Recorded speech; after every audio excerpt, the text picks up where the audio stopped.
Good evening. On the air of the information program Time. The main event of the day was the joint session of the councils of the heads of state and the heads of the governments of the CIS countries, which was held in Almaty, and it included 11 presidents, 12 prime ministers. Our special correspondents report from the capital of Kazakhstan. The Almaty summit of the heads of CIS states differs from all the previous ones, not by the number of signed documents, but changes in views of the Commonwealth. If during the last 3 years certain leaders doubted at all in the feasibility of the CIS, then today everyone has realized the objective need for closer integration. It's another matter how it's implemented.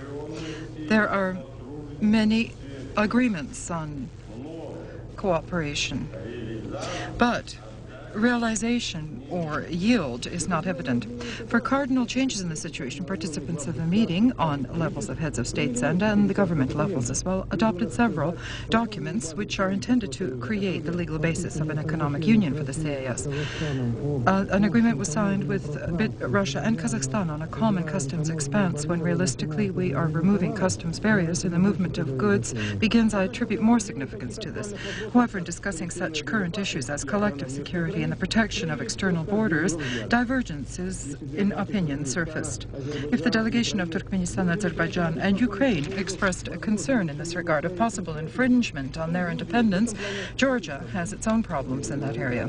If we're speaking of the borders of Georgia, the separatist movement which has its place in Abkhazia and in Ossetia, where is this border then? What border are we discussing? To protect borders, we must control and actively participate. Adopted without any friction, only adopted were the message to the peoples of the CIS states on the 50th anniversary of the victory over fascism and the memorandum on support of peace and stability in the CIS, introduced into the agenda by the host of the meeting, Nursultan Nazarbayev. Incidentally, he called this document the paramount result of the summit. Boris Yeltsin was elected for 1 more year as chairman of the Council of the Heads of State of the CIS countries. This decision was adopted by the top leaders of the CIS countries.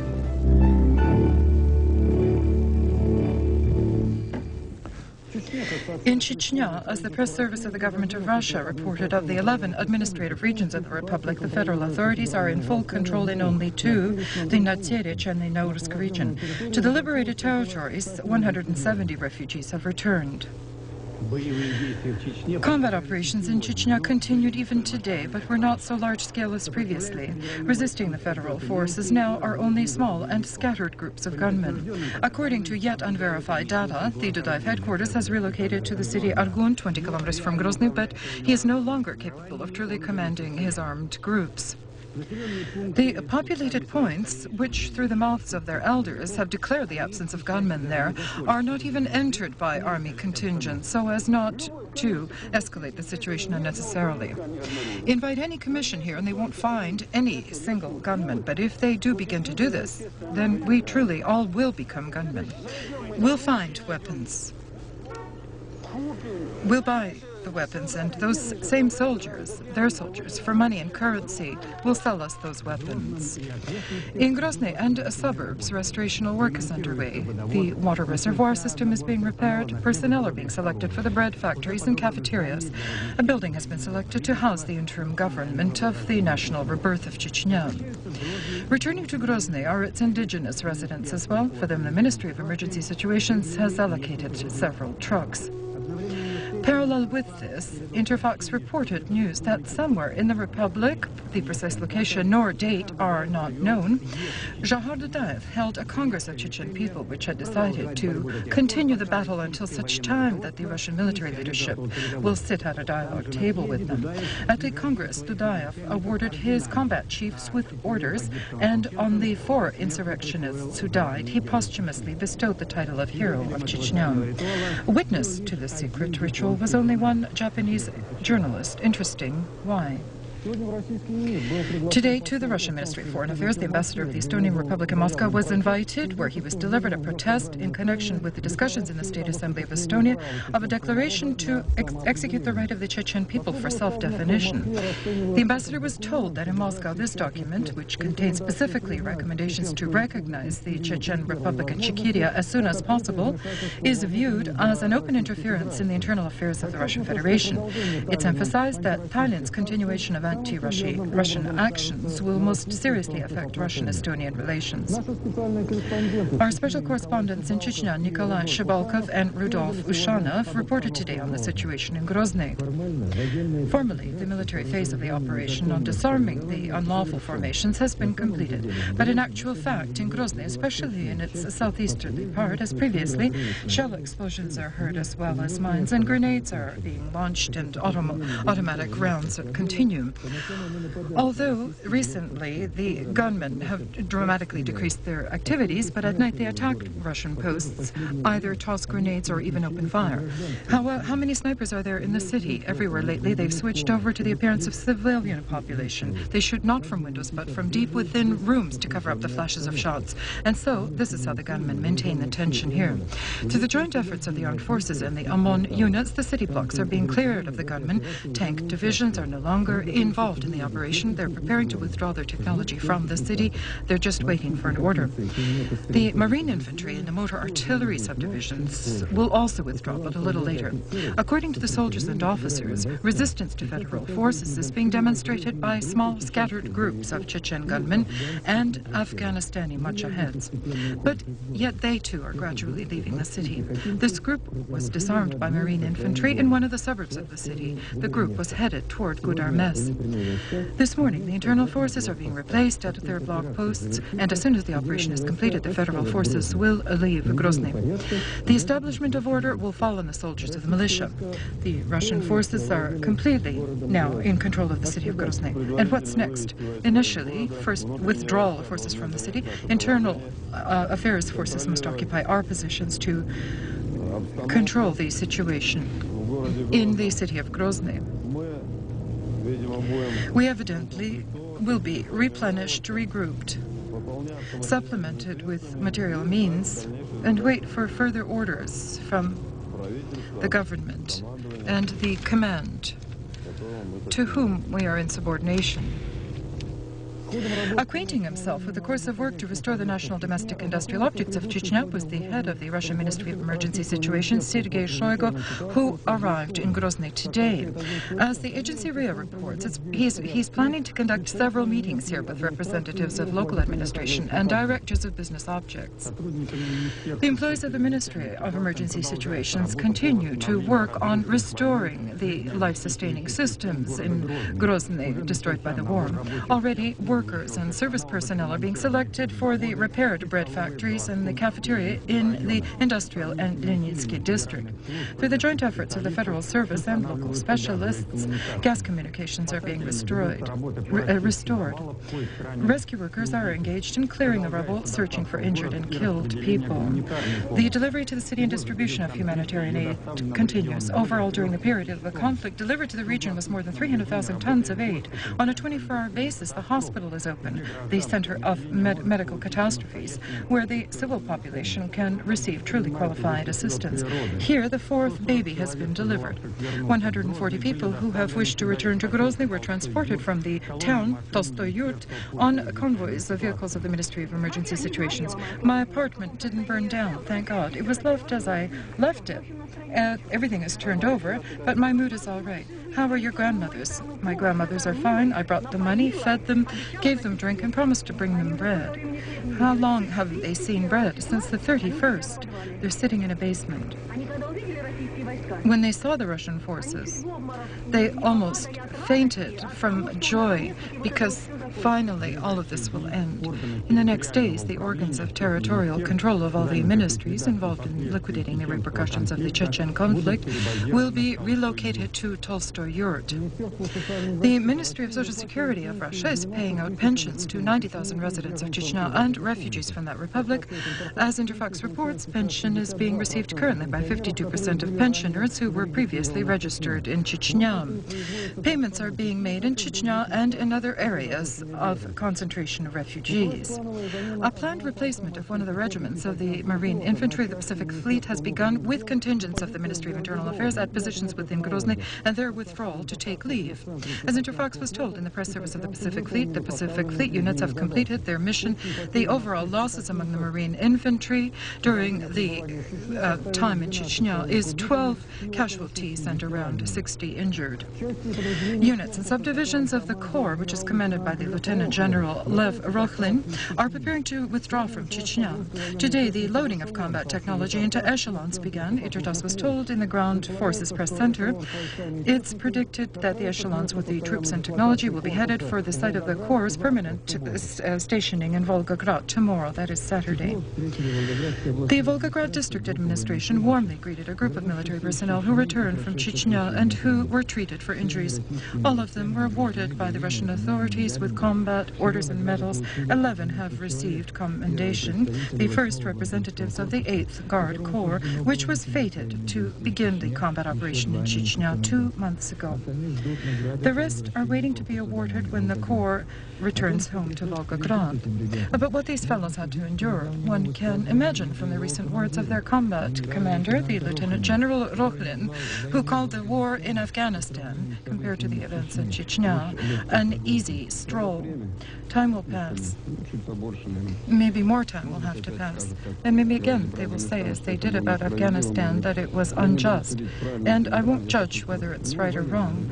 We're military people and we followed orders. Do you think the war in Chechnya, will it continue for long? I think the war as such, no. But the localized turbulence will still be there. In Geneva, the talks, which ended on regularization of Abkhazia, the Abkhazian side, in essence, has agreed to the federative structure of a sole Georgian state. This was stated by the head of the Georgian delegation, Jaba Usylyani. That means, he emphasized today, that Abkhazia recognizes the territorial wholeness of Georgia.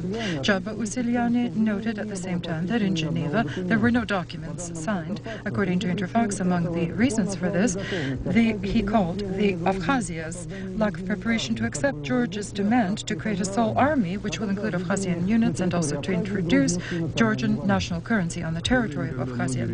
While many Caucasus regions are involved in civil and inter-ethnic conflicts, the authorities of the Abkhazian Autonomous Republic within Georgia for many years managed to maintain peace.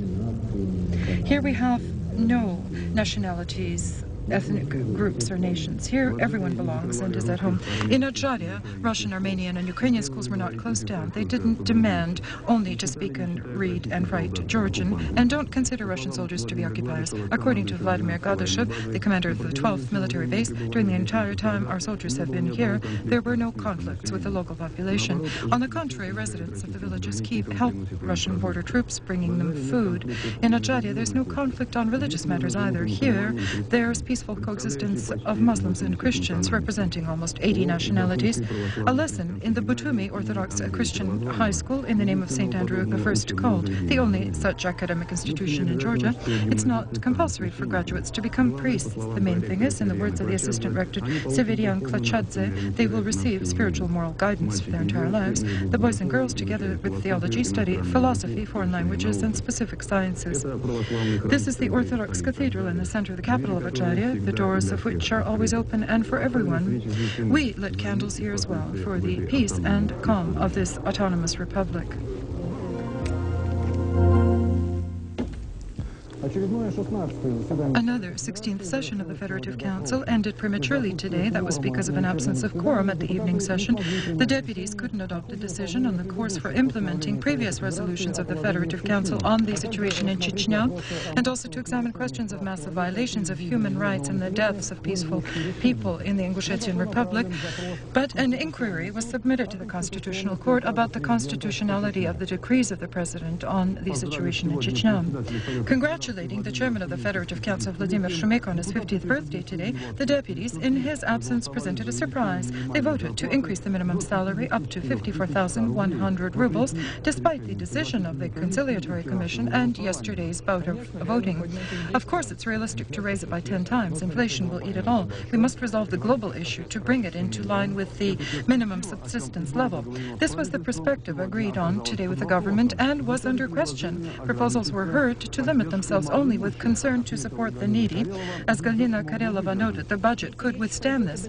If we begin to discuss indexation of salaries of not all categories of the budget employees, but those with minimum salaries. But emotions impeded them in their discussions. According to the decision adopted, half of the expenditures, if the President doesn't use the right of veto, will lie on the federal budget and half on the regions. The increase by 1.4 times which occurred last year, we haven't fully recovered from that today. And yet they voted. The Minister of Labor, who rushed to the Federative Council meeting, noted, "I can fully now predict what will be. There will be additional social tension." Today, the Federative Council suggested the government pay debts to the miners up to the 1st of March and recommended the allocation of 2 trillion rubles for state support for companies within the coal industry and developing productivity. The miners on the 8th of February, during their pan-Russian 24-hour warning strike, demonstrated a level of organization and decisiveness to continue their battle for their rights. This is assessed as the main result of the strike by the heads of the Russian Committee of the Professional Union of the Coal Industry Workers, Rosuglprof. The recent statement of Anatoly Chuvaev's that the coal worker union leaders are attempting to take the money away from other budget sphere employees was assessed at today's press conference in the Russian Coal Mine Union as a cynical lie. Analyzing results of the 8th of February warning strike of miners, the chairman of the union, Vitaly Butko, stated demands of the miners were initiated from below and are not a whim of the union leaders. Chubaev's statement that in February and March the coal sector workers will receive 600 billion a month is aimed at people unfamiliar with the content of the agreement between the miners and the Russian government. This is the opinion of the Roscoal Union because the real sum of salary debt significantly exceeds figures stated by the Vice Premier.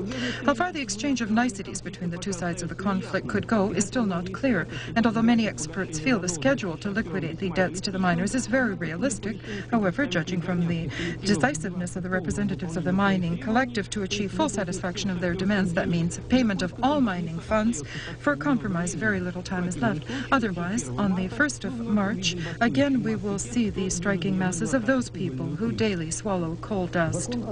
The law on the foundations of government employment was adopted in the third reading by the State Duma and submitted to the Federal Council. The law forbids government employees to be engaged in other recompensable activities apart from pedagogical, scientific, or cultural activities. Separately, there's a clause with a ban on entrepreneurial action. Civil servants are forbidden to receive honorariums for publications or speeches delivered in capacity of government employees. Finally, they can't be deputies of organs of legislative power on all levels. Today, the deputies again undertook the question of the coverage of their activities on television and immediately heard information about the progress in creating a private television studio on which already 1/6 of the annual Duma budget has been spent, 178 billion rubles. The deputies criticized executive power, which in their opinion has monopolized sources of mass media, and adopted a resolution. Although there are various measures suggested in it, but for the major part, the document is of a declarative nature, especially in a pre-election campaign, because airtime is access to a maximum number of voters. Evidently, everyone incidentally is fighting as much as they can for that audience. The Liberal Democrat Marichkiv, because the faction isn't attending meetings, was without his audience, but he had a press conference. Today, I have sold my red jacket and bought this new jacket. I'm behaving myself as if I'm an inmate. I walk with my hands clasped behind my back. The deputy decided to prepare for prison because the Prosecutor General submitted a request to hold Marichev criminally responsible. The reason for that is, in reviewing requests of his voters, the deputy independently made decisions to allow citizens of St. Petersburg to occupy vacant apartments. In the rest of their work today, the parliamentarians were occupied with their usual legislative work. As was reported on the 17th of February in Moscow, a pan-Russian conference will be held dedicated to the problem of local self-rule. Meanwhile, in many regions, approaches are being sought for these issues. The Tula district, and specifically Novomoskovsk, the city, are almost the pioneers of this movement. Tired of waiting for the promised normative base, here, at their own risk, they began to create committees of public self-rule, which also, not waiting for instructions from above, began to govern themselves through simple daily logic to resolve simple daily problems. This was discussed during the meeting of the representatives of the Committee of Public Self-Rule of the city with the head of the administration of the President of the Russian Federation, Sergei Filatov, and the head of the administration of the Tula district, Nikolai Sevrugin. Incidentally, they're still waiting for a law, just as they are waiting for definition of financial possibilities for structures of local self-rule, but in waiting, they're are still not idle. Moscow is lifting the regimen of the state of emergency in the zone of Ostankino-Ingushetian conflict, but continues to control the situation. This was announced today by the aide of the president on legal issues, Mikhail Krasnov. According to him, such an agreement was reached today at the meeting in the Kremlin between the top employees within the administration of the President of Russia and the heads of Northern Ossetia and Ingushetia, Akhsarbek Galasov and Ruslan Aushov. At today's press conference, Mikhail Krasnov advised journalists to view his appointment to the post of presidential aide on legal issues not as the result of the battle around Boris Yeltsin, but to alleviate the insane, according to him, overload of Yuri Baturin, who was working in two areas, legal and those areas in the national security concerns. The 45-year-old doctor of juridical sciences, among whose responsibilities are expertise in revision of draft decrees of the president, allies himself with supporters of strict legal restrictions of power and favors parliamentarianism and extremely highly esteems the role of the court. For me personally, this is the basic power within the country. Because even if now it is not perfected, but it is only because of judicial power can we truly restrict the power strivings of all institutions of power. Today in trading at the currency exchange in Moscow, the rate of the dollar was recorded at the level of 4,191 rubles for $1, which is 21 rubles higher than yesterday's level. Just recently, a decree was signed by President Yeltsin on additional measures to attract foreign investments. They must be attracted because the Western investors, even desiring to invest money in the economy of Russia, cannot do this. Daniel McCoy, the first American in the history of Russia, the vice president of the Russian International Industrial Bank, tells about the causes of that. The directors of Russian companies needing investments often simply don't know how to correctly formulate the technical economic need for such a project. If done correctly, that means the project must be formulated in compliance with international norms. There, Daniel McCoy sees the meaning of his presence in Russia. He, as no one else, understands investment problems. In his resume is the post of the vice president of one of the largest banks of America. Now he has assumed an analogous position in the Russian International Industrial Bank. Daniel McCoy's main objective is to choose the Russian companies which are lucrative for the West to invest in.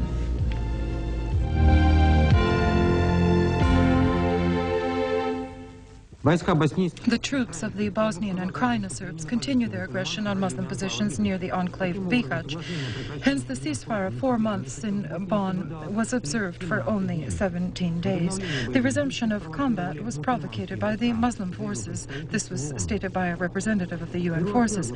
Peru has rejected the proposal for a temporary truce in the border area with Ecuador. This proposal was issued by the Ecuadorian authorities on the request of the International Committee of the Red Cross. The Red Cross wanted to use the breather in order to gather the remains of victims, aid those injured and peaceful residents who suffered from the armed conflict because of the disputed border area. The head of the Palestinian National Administration, Yasser Arafat, and the Prime Minister of Israel, Yitzhak Rabin, didn't achieve agreement on the question of lifting the ban on the entry of Palestinian workers into Israel. This put further dialogue under the threat of disruption. Arafat called the United States to intervene immediately to save the Palestinian-Israeli dialogue process. On a special flight from Moscow to Bratislava arrived the directors of the corporation Yak, the aviation company Alak Volga, and other Russian firms and companies, people who are interested in developing the broadest form of cooperation between Russia and Slovakia, tourism, trade, the creation of joint stock associations. At the national tourist exhibit Slovakia Tour 95, guests were hosted by William Vetushka, the general director of the holding company Willy. It is the co-founder of the first joint Slovak-Russian aviation company called Fatra Air. What is the aim of your arrival here? On the eve of the visit of our Prime Minister Viktor Stepanovich Chernomyrdin, we came here on the Yak-42 airplane, on the basis of which a joint airline company will be founded.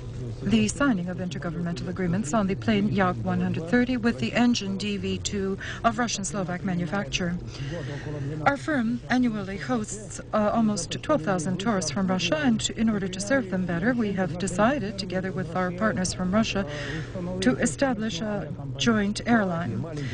In Slovakia, a small republic on the Danube, there are many excellent resorts, famous for their alpine ski slopes, hotels, lodges, sanatoriums, and with mineral waters. The demonstration flight of our plane permitted these Slovak partners to appreciate the worth of the Yak-42 and for the Russian guests, the beauty of the area. Incidentally, it is now frequented by tourists from all over the CIS. The Yak-42 planes will be flying on new routes. The Trade Industrial Chamber of the Russian Federation for the first time has opened its office in the United States and currently is engaged in dialogues on new contracts. Our personal correspondents report from New York about the atmosphere of those talks. On a quiet and unremarkable street in the center of New York, a building without a sign. For those who are in the know, this is the River Club. Which American will dine here today, we don't know. It's forbidden to film them. The higher the level, the fewer journalists they want to see here with their television cameras.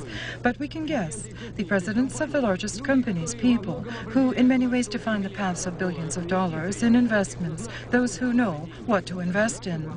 Ours evidently have nothing to lose. We can acquire the entire world. We're interested in large credits, specifically that's these in the center of international trade, around $300 million. Stanislav Smirnov is the chairman of the Trade Industrial Chamber and the first person from Russia who visited the unobtrusive River Club in a country where on the currency it's written, "In God we trust." In actual fact, they trust in common sense. Chechnya has added doubt, just as the new Russian budget, where the only promised billions of dollars in credits have already been included in the revenue column. In America, they economize too. Literally yesterday, the meeting in orbit between the shuttle and the Mir station, the new leader of the Republicans in Congress, Newt Gingrich, said the American Space Agency, NASA, should be suspended. It's too expensive. Therefore, our goal is to convince that Russia has a future which is dynamic and active, and that this future may be actively connected with American capital. Would you loan a man money if you doubt that he can return the money? Likewise, so here on this quiet, unnoticeable back street of New York, rich and influential Americans still have doubts, but nonetheless they did come. The presentation of the first issue of the historical publicistic magazine Homeland, or Rodina, was held in Helsinki. The new face of the magazine Rodina, founded 6 years ago by the government and administration of the President of Russia, was assisted in publication by the polygraphers of the Finnish city Tampere. Now, this with quality print, mass printing with 100,000 subscribers in Finland, in our country and other countries, can only be envied. But the main thing, and this was said at the presentation of the Friends of Rodina in Helsinki, yet the spiritual quests and finds, the rubrics of the magazine, the genealogy, the path, tradition, memory, and heart, are filled with the pain for the fate of the homeless. The main principle of our magazine is historical reconciliation. We feel the dialogue to path lies in the past, and reconciliation has to be achieved there. On the basis of the magazine, we can unite people of various countries around common knowledge of a common history, which was very complicated and difficult. For instance, in our relations with Finland, there were not only positive but negative pages. And because of this magazine, if we do an issue on the Winter War, we will make a real contribution to reconciliation, knowing each other, and better understanding.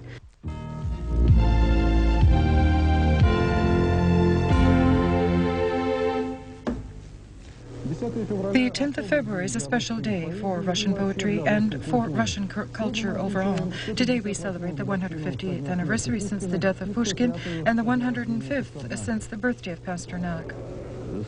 158 years ago, in this house, Volkonskaya on 12 Moika Street, a great life was expiring. Here, Pushkin was dying. He was lying on a couch, and around him stood his friends. The fatally wounded poet asked his head to be raised. Life is over. These were the last words of Pushkin. People who have filled the small courtyard with a monument to the first poet of Russia bow their heads.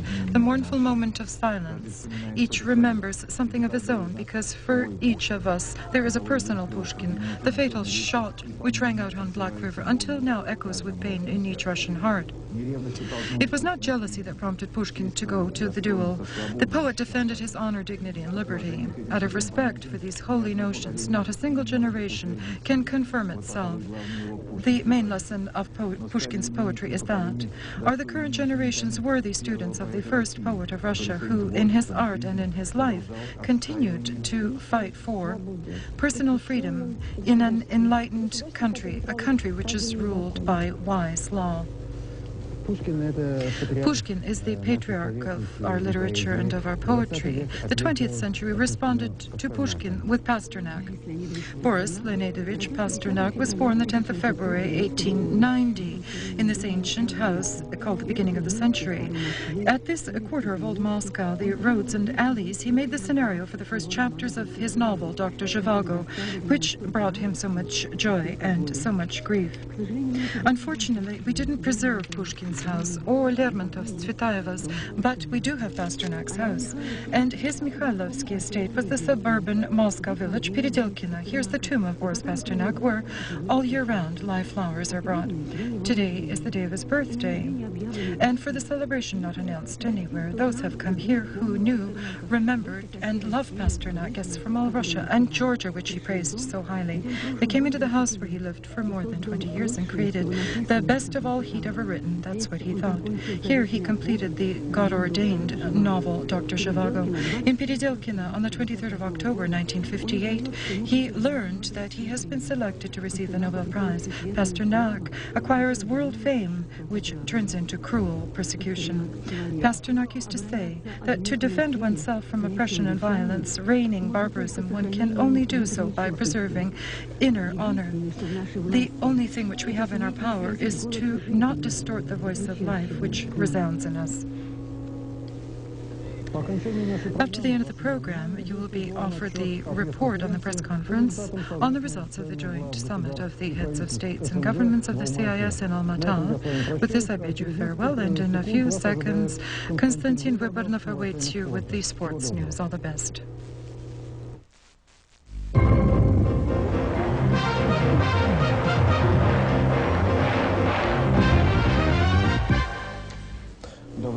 Good evening.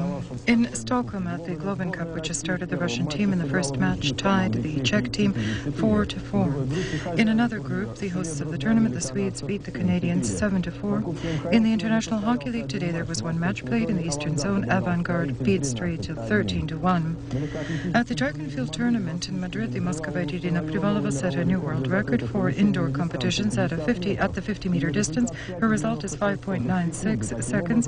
Hence, Privalova has exceeded the previous record of Marilyn Note by 0.004 seconds. The Russian also repeated her record in the 60-meter dash, 6.92 seconds. In the semi-finals for the match for the title of the world champion in chess in the FIDE version, Anatoly Karpov beat the Belarusian Boris Gelfand and equaled the score 2-2. The fourth match between Gato Kamsky and Valery Salov has been postponed in the 61st move. Kamsky still ahead 2.5 by half a point. In the first match of the 1/8 Spanish Cup competitions, the soccer players of the Madrid Real suffered a sensational defeat at home from Valencia 1-2. The hosts opened the score at the 11th minute, but in the middle of the first time, Oleg Salenkov established the balance. And in the beginning of the second time, the Russian, with the brilliant blow, brought his team victory over the leader of the national tournament of Spain. These days in San Jose and Marseille, two famous tennis tournaments are underway. In California, Andre Agassi, seeded first without any problem, is in the second round, easily beating Mark Gellner from Germany. In France, the Russian Yevgeny Kafelnikov, unfortunately, is now out of the running, losing to Daniel Vatsik 5-7, 6-7. Tomorrow in Lubirsi, the final matches at the traditional boxing tournament in the memory of the Spartak Master of Sport, Viktor Kapitonov, will take place. In the competitions, a record number of athletes will be involved, almost 150 people from 30 countries of Russia and the CIS countries. Today, the Sports Public of Russia congratulates the 60-year-old Vice President of the International Federation of Wrestling, the esteemed trainer of the country, Nikolai Parkhomenko, happiness and health.